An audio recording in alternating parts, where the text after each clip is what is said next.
한용운의 정선강의 채근담. 이번에는 원수의 활과 은혜의 창, 어려울 때의 함정과 즐거울 때의 함정에 대해서 알아보겠습니다.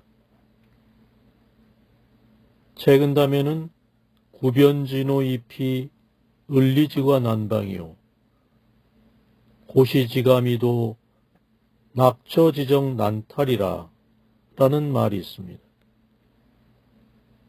원수의 활은 피하기 쉬우나 은혜의 창은 막기 어려우며 어려울 때의 함정은 피하기 쉬우나 즐거울 때의 함정은 벗어나기 어렵다는 뜻입니다.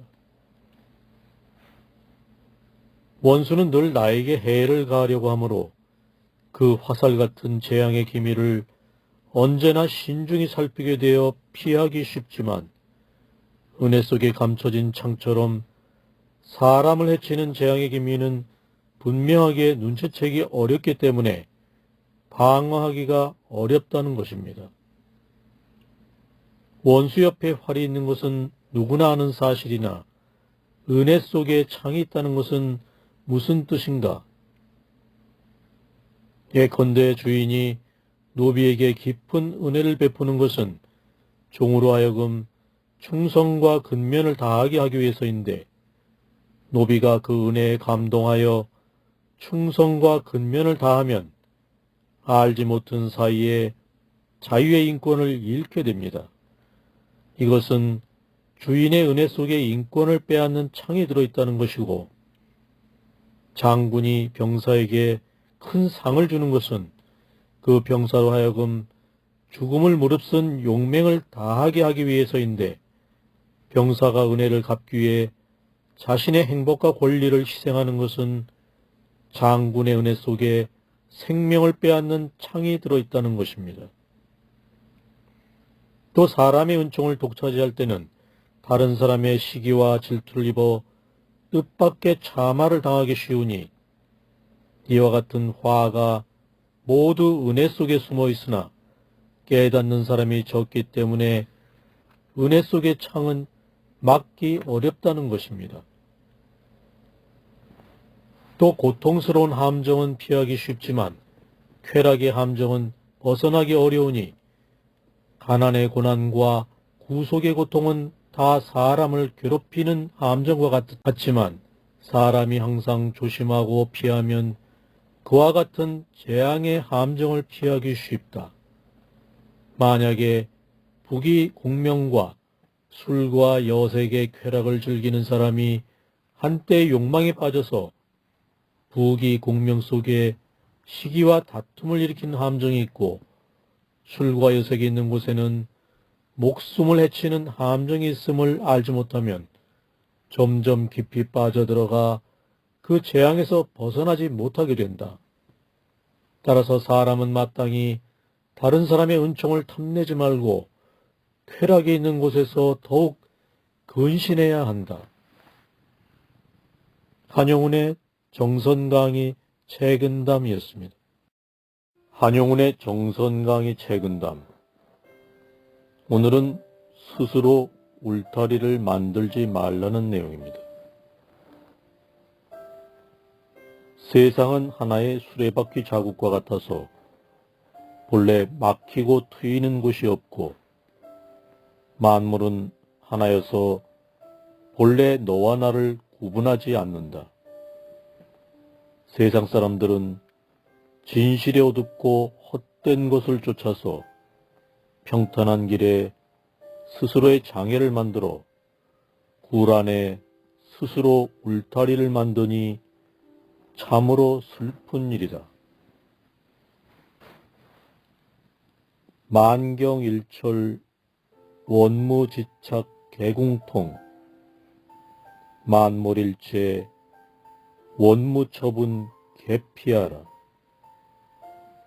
세인 위진 충망 내향 탄도상 자설 일감가 종공동중 자축 일번리 양족 계제라. 세상이 제각기 다르나 그 참뜻은 같아서 하나의 수레바퀴 자국처럼 본래 막히고 트이는 데가 없다. 만물은 서로 다르나 그 원리는 하나여서 너와 나를 구분하지 않는데 세상 사람들은 유일한 참뜻에 어두워서 분별하지 못하는 헛된 생각을 쫓는다.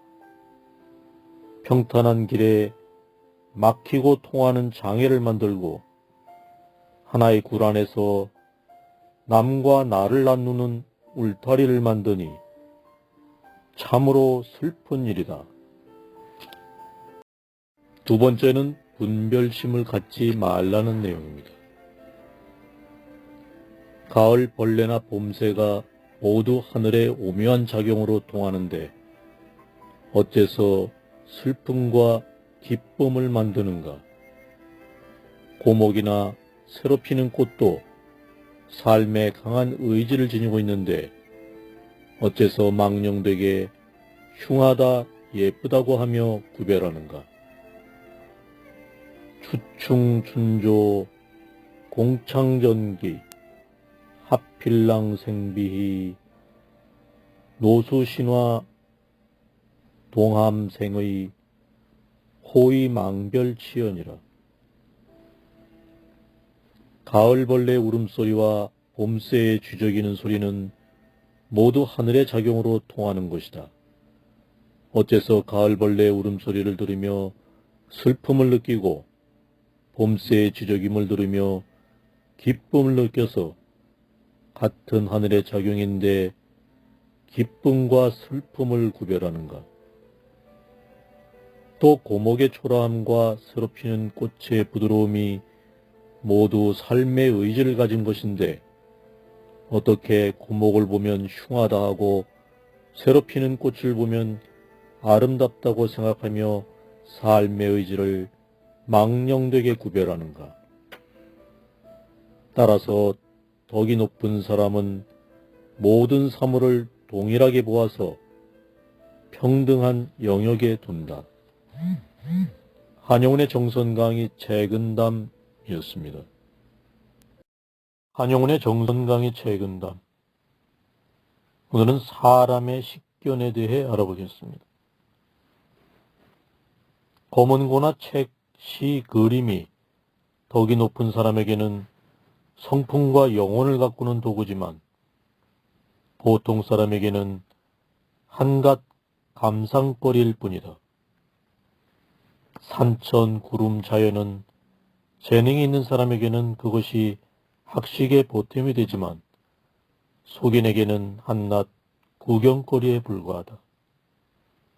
모든 사물은 일정한 품격이 있는 게 아니고 사람의 식견에 따라 높고 낮아진다. 따라서 책을 읽고 사물의 이치를 연구하는 데는 우선 그 취미를 알아야 한다.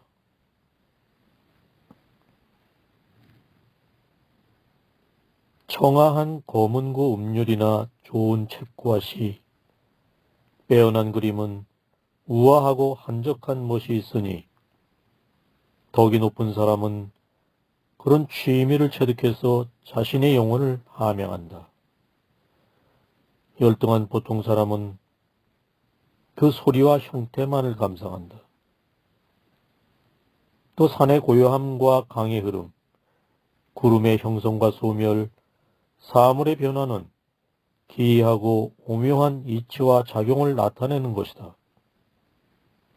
재능이 뛰어나고 의지가 강한 사람은 그러한 이치와 작용을 보고 공부하는 데 도움을 받지만 저속한 사람은 한갓 그 빛깔과 화려한 것만 본다.